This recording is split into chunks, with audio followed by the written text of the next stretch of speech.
নমস্কার, আমি অ্যাস্ট্রোলজার মনীষা শাস্ত্রী বলছি। আমাদের রাশিচক্রে 12টি ভাব আছে, লগ্ন থেকে দ্বাদশ ভাব। প্রত্যেকটা ভাব নিয়েই কিন্তু মানুষের প্রশ্ন থাকে।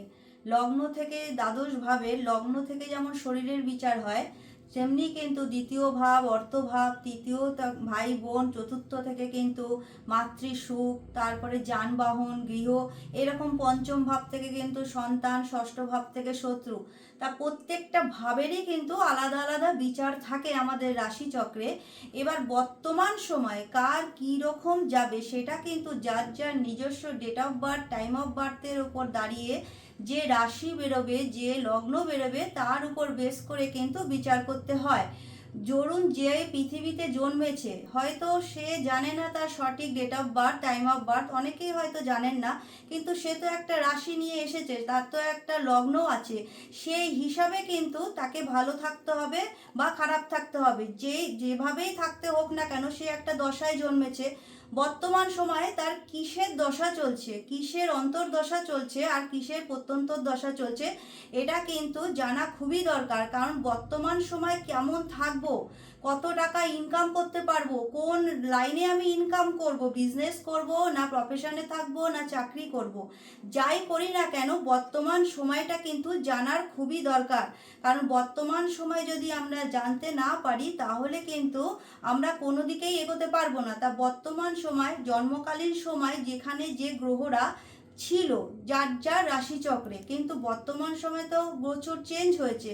সেই গোচরে কিন্তু যে গ্রহরা ঘোরে, যেসব ঘরে দৃষ্টি দেয়, তার প্রভাব কিন্তু আমাদের লাইফে আসে। কিছু কিছু রাশিচক্রে যেমন সৌভাগ্য যোগ থাকে, যদি আমাদের রাশিচক্রে চন্দ্র আর রবি যদি স্বক্ষেত্রে থাকে, উচ্চক্ষেত্রে থাকে এবং বৃহস্পতি দ্বারা যুক্ত হয়, বা বৃহস্পতি যদি কেন্দ্র বা কোণে থাকে, শুভ নক্ষত্রে থাকে বা নিজস্ব নক্ষত্রে থাকে, তাহলে কিন্তু সৌভাগ্য যোগ তৈরি হয় বা ভাগ্যবান যোগ সৃষ্টি করে। সেখানে কিন্তু অবশ্যই সেই যোগটার ফল আমরা কখন পাবো? যখন আমাদের লগ্ন স্ট্রং থাকবে। লগ্ন যদি স্ট্রং না থাকে তাহলে কিন্তু রাজযোগী বলুন আর সৌভাগ্য যোগ, সেই যোগের ফল কিন্তু অতটা ভালো পাওয়া যায় না। লগ্নে যদি শুভ গ্রহ থাকে, লগ্নপতি যদি শুভ জায়গায় থাকে, লগ্নপতি যদি ডিগ্রি ওয়াইজ বেশি থাকে, তবে কিন্তু আমরা রাজযোগ বা সৌভাগ্য যোগের ফলটা পাই। তারপরেও যেটা দেখা যায়, অনেকের ক্ষেত্রে দেখা যায় যে রাশিচক্রে কিছু কিছু নেগেটিভ যোগ থাকে।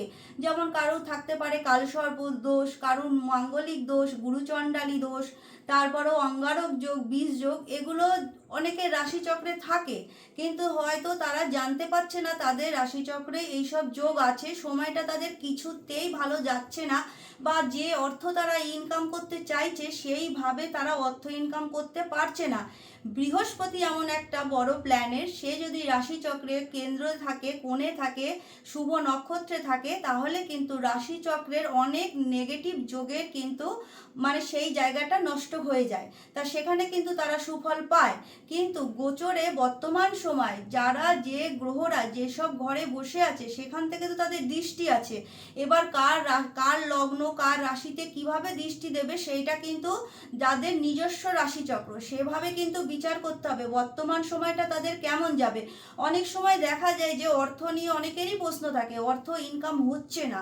হয়তো দেখা যাচ্ছে বর্তমান সময় দ্বিতীয় রাহু বসে আছে বা একাদশে রাহু বসে আছে গোচরে, বা দ্বিতীয় পতির সাথে দ্বাদশ পতির কোনোভাবে কানেকশন হয়ে গেছে, সেই ক্ষেত্রে কিন্তু অর্থ ইনকাম করলেও বেরিয়ে যাবে।